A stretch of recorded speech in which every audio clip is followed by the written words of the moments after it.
Welcome to the world of synthesizers. As you can see, I'm surrounded here by 14 of the world's very finest synthesizers. In front of me, I have the Yamaha KX88, which is actually a controlling keyboard. It's not technically a synthesizer.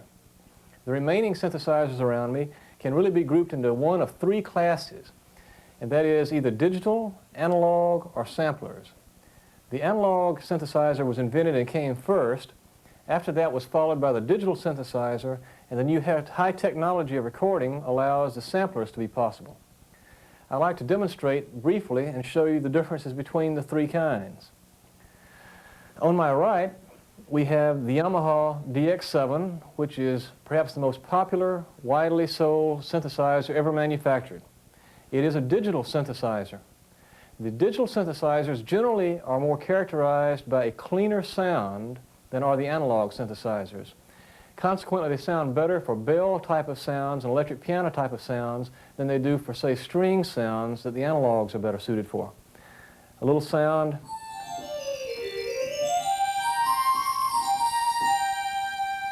It's a very clean sound we have there, and that is characteristic of digital. Back behind that just a bit, we have another Yamaha digital synthesizer.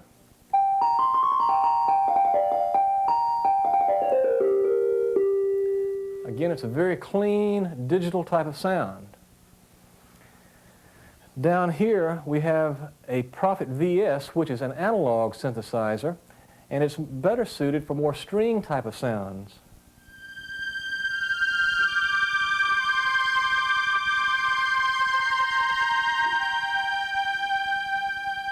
It's not quite so clean a sound, and that makes it perfect for string type of sounds and for general sounds that don't require the clarity of a digital synthesizer. Over on my left, we have some more digital synthesizers. We have a Yamaha DX7 also over here on the left, which, as you see, is characterized by that very clear, digital, clean sound. Down here, we have the Yamaha PF80, which is also digital and again has a very clean, digital, clear sound. Behind me, we have the TX802 of Yamaha. We have the two TX81Zs, and they are also all digital. At the bottom here, we have a sampler, which in this case is the sequential 2002, and a sampler simply records any sound that can be heard and then allows you to play it back anywhere over the keyboard. In this case, we've got it set up for a string sound, which is actually real strings, real violins that were recorded, and then when we play a note, you're actually hearing a recording of real string sounds.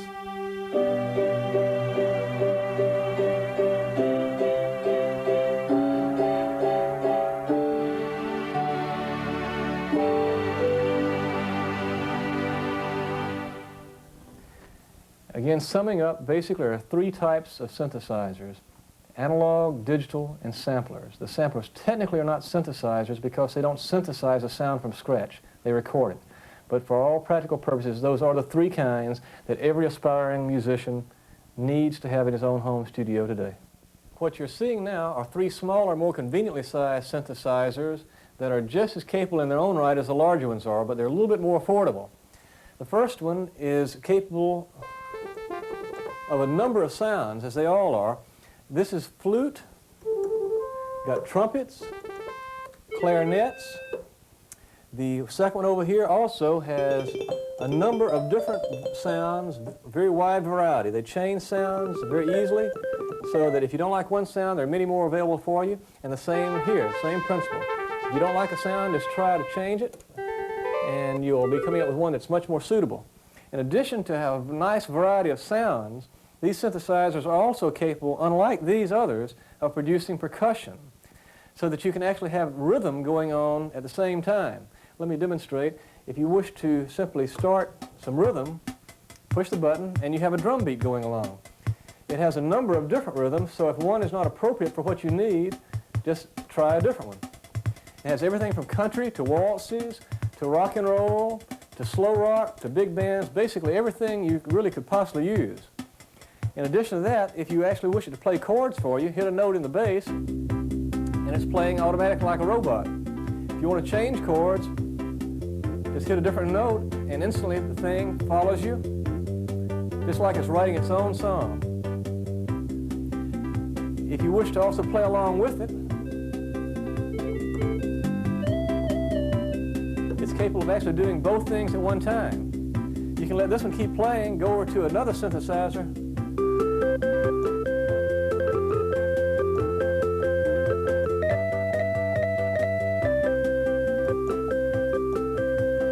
and of course we can go over to the second one.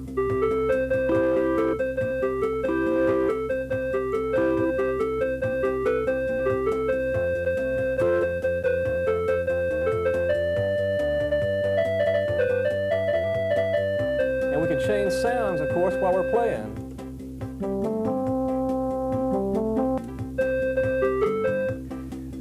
So they're very capable machines, capable of playing rhythms, melody lines, and harmonies all at the same time. And now we're going back to our controller keyboard, the Yamaha KX88. It's called a controller keyboard because it does control all the other synthesizers that we can have connected to this. Most synthesizers are manufactured these days so that they can be connected to a controller keyboard via a MIDI port that I'll explain a little bit later on. In this particular setup, I have almost all of them, not quite, but most of these synthesizers hooked up. What it allows me to do is to play each of the synthesizers from this synthesizer keyboard without actually touching the other synthesizers. For instance, when I play this, you're actually hearing every synthesizer almost that we have here, even though I'm only playing on one keyboard. That's why it's called a controller keyboard. To demonstrate, I'm just going to play a few bars here, and every sound you hear is being triggered by the master controller keyboard.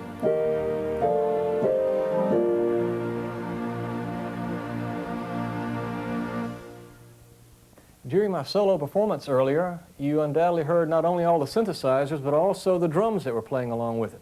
Well, I'd like to take the opportunity now to introduce you to my drummer. Meet Mr. Drums. There are many different drum machines made. This happens to be a Yamaha drum machine. And drum machines are simply capable of getting every drum sound that a real live drummer would actually get from his own drum set.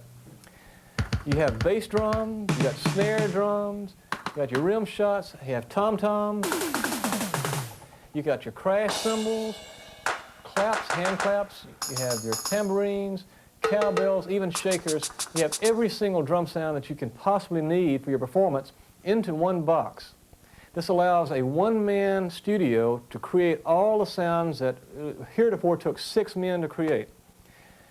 Your drum machine and most other synthesizers are connected via a MIDI cable. And I'd like to explain now a little bit about the concept of MIDI. M-I-D-I. This is short for Musical Instrument Digital Interface. And this is a MIDI cable. I'd just like to show you. Basically, it's a 5-pin MIDI cable. The purpose of this is to simply allow you to connect your synthesizers directly to your controller keyboard, as we have done here. If you have a computer in your setup, you can connect your synthesizers to them.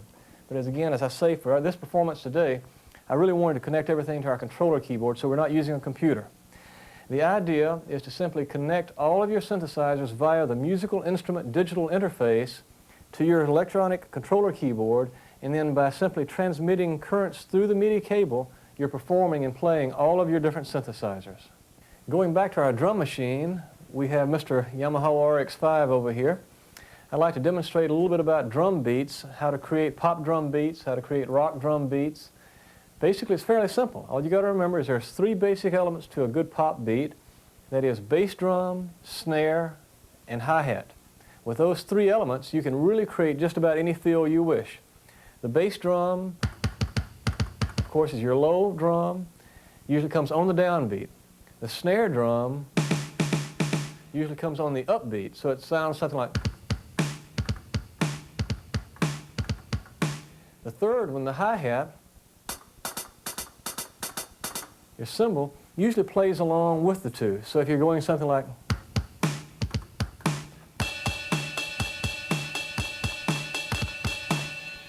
basically, you put those three elements together, combine them with different rhythms, and you can come out with just about any drum beat that's on the radio and popular today. I've got several already put into Mr. Drummer here, and I'd like to show you a few of them, starting with the most simple and progressing on to a little bit more complicated. And I'll play along with some of them and give you an idea how to work with them. Basically, starting with a very, very simple one. You've got your bass on the downbeat, you've got your snare on the upbeat, and you've got your hi-hat in there playing quarter notes very occasionally. Now with this type of beat, if you were actually recording in your studio with it, you probably want to add a bass guitar line to it.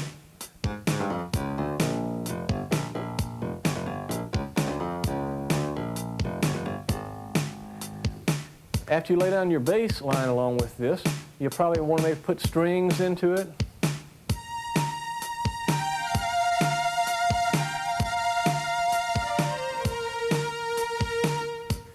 Naturally, you've already recorded your bass, so what you're doing here is you're layering. You're starting from your ground up. You're putting your bass down, you put your strings down, then you can put other instruments down, such as a clavinet sound.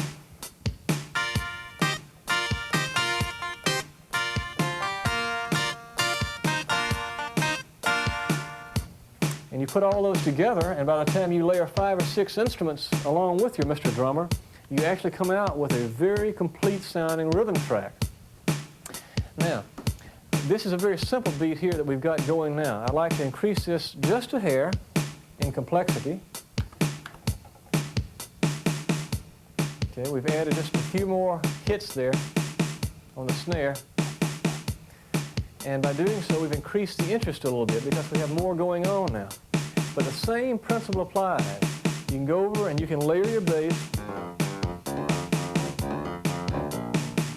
add all your other instruments on top of it, and let's just play along just a few bars here and give you an idea of basically what we can do with a beat like this.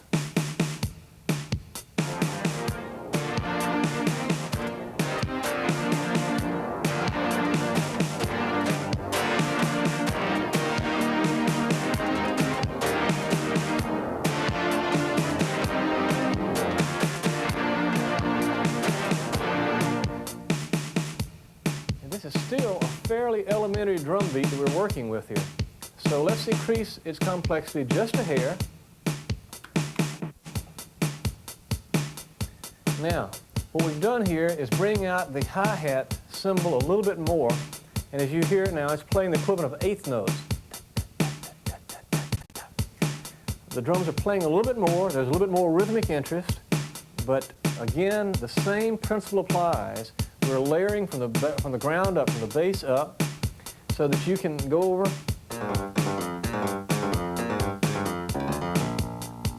add your bass, add your clavinet around that, and I'll play a few bars here and give you an idea of basically what kind of rhythm and things you can add on top of that type of sound, that type of drum beat.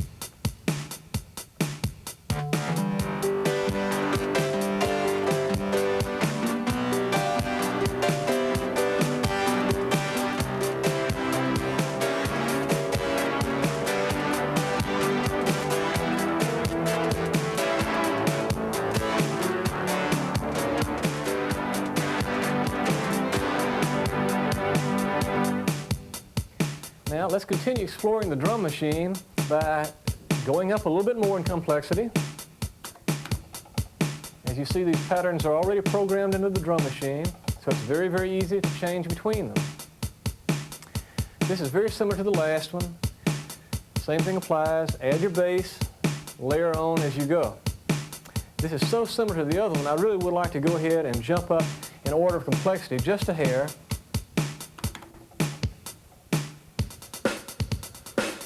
Okay, we're getting livelier yet. As you see, you can start with a very simple pattern, and just by making a few changes with either the bass drum or the hi-hat or even the snare, you can come out with a totally different feel. With this one, I'd like to give you a little play along here and demonstrate to you what can be done again. I wish I had more than 2 hands so that I could show you how we could play the bass along with them. Again, if you have a tape recorder, a multi-track tape recorder, 4-track perhaps, or even better, an 8-track or more, you can always lay down your bass, come back to it, and so that you don't have to worry about playing everything at the same time. We don't have a recorder here today, so I'm just going to go ahead and play you a little ad-lib selection along with this drum beat.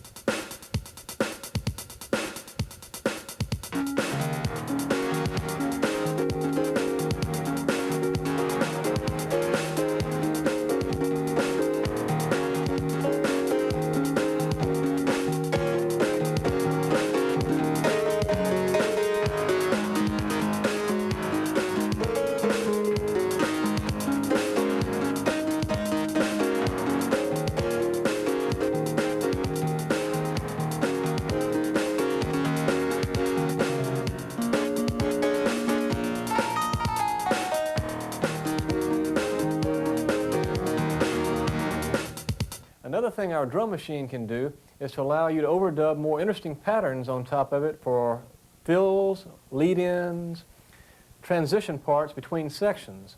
The way you can do that is by starting a given pattern and then adding toms, snares, different things on top of it, such as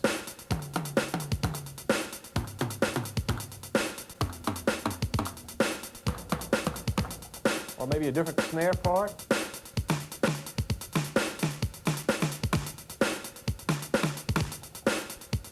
Now, while that's happening, we have access to many, many, many different sounds here. You can have a whole world of percussion instruments at your fingertips. Everything from castanets to timbales, frankly, even gunshots, everything you can think of can be put on the computer chips and used.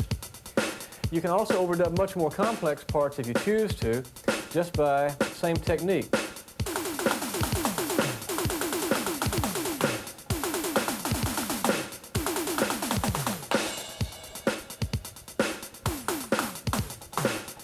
Now, I've tried to give you some idea of how to combine 3 elements, the bass drum, the snare, and the hi-hat, and come out with a multitude of variations of pop drum beats and rhythms. And again, it's very easy to add on to those. Once you get your drum beat going, add your bass line, add another keyboard part, maybe add some strings on the top of it. Just use your own imagination, add bells, whatever you feel like. After you get 6 or more tracks, plus your rhythm beat, you've come out with a Pop 40 song. Moving to our more advanced synthesizers, there are several ways to get a lot of different sounds out of these instruments. That's one of the beautiful parts about them. They afford you a large variety of sounds at your fingertips. The digital synthesizer, such as the Yamaha DX7 Model 2, is a rather difficult, relatively speaking, synthesizer to program. So for that reason, it's best to have a lot of pre-programmed voices available at your disposal. Each of these 2 rows of buttons represents a sound available to you. By hitting one, we have this sound. If we hit another button, we have a little bit more sound like that. Hitting a third button, we have yet a different. And basically, we can go through we have up to 32 sounds available to us. Now, if we need more, there's a couple ways they're available to us. And that is, we can have a diskette, a little computer storage disks over here on the side, such as these. This diskette holds a number of sounds.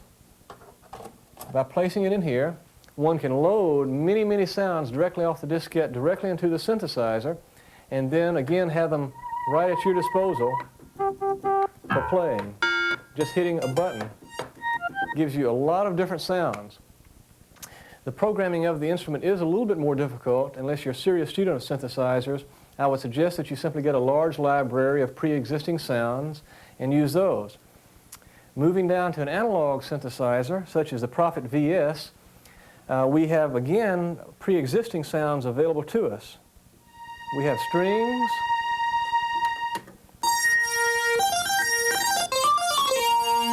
we have really a number of different sounds available to us. Now, the analog synthesizers are much easier to program than the digital instruments are, and you should not be afraid of them. Basically, you can go in, set up a sound, such as, say, our string sound, go up to your filter, simply go down to your data entry button, and you can hear the sound change as I move the fader up and down. I'm not changing the note, I'm just changing the fader. That changes the sound in one way. If you want another sound, go up to the filter, hit the resonance button, again, hold down a note, and by moving the data entry key, this again subtly changes the sound. You can go over to the envelope amount, again, hold your note, and by moving your data entry slider, you can change your sounds available to you. On the Prophet VS, it also has what we call a joystick. And that is, by using the joystick, we can actually change the waveform mix just by moving this around. The third type of synthesizer that we've spoken of tonight is the Prophet 2002, which is simply a digital recorder. And the sounds are loaded into this from a diskette placed into the slot here. This has 12 different sounds, actual sounds recorded, not synthesized to be exact. Put the diskette in here, push load, go over to execute. Now the machine will actually read the different sounds off of the diskette. It'll take about 20 or 30 seconds to load them in here. As it's going, you can see all the lights indicating that the load procedure is taking place effectively. When this finishes, the different sounds will be loaded into the machine and at our disposal. If you do not wish to use a disc, you can plug a microphone into your little sample input here and simply play any sound that can be imagined, any sound that can be heard can be recorded into the input by means of a microphone. You can record a dog barking, you can record a glass breaking, you can record a piano, you can record an orchestra. Anything you want to can be recorded into the sampler here. Then when you record it, you can reproduce that sound simply by playing on the keyboard that is connected via MIDI to the sampler, such as